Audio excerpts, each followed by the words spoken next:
ஆனால் இந்த ராமநாமம் சொல்லும் போது என்னென்னா மனசை ப்யூரிஃபை பண்ணிடும். அந்த ராகம் தான் நம்ம அதுலேருந்து எடுத்துக்கிறோம். தவிர ராகம் வந்து இறைவனிலிருந்து வந்தது.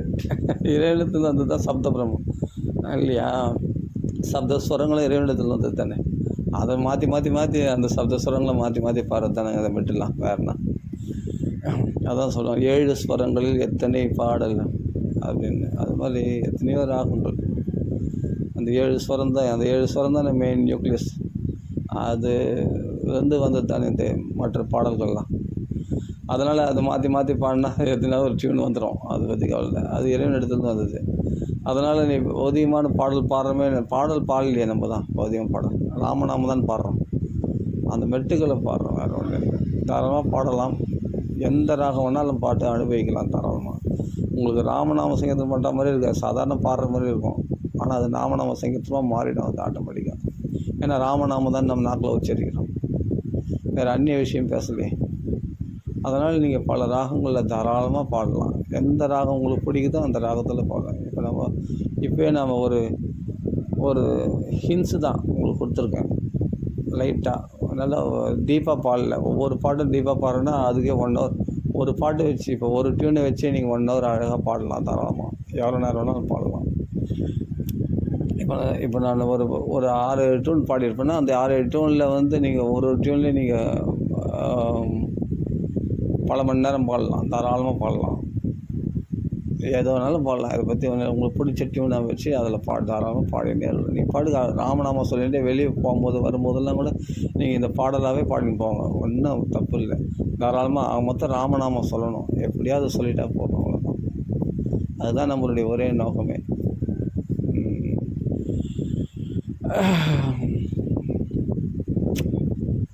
அதனால் எந்த ராகம் பாடுறோம் அப்படின்லாம் முக்கியம் இல்லை. பிகினர்ஸ்க்கு நீங்கள் பாடினே இருங்க. எந்த ராகத்தை வேணாலும் பாடுங்க, எந்த ராகத்தை வேணாலும் ராமநாமம் பாடுங்க.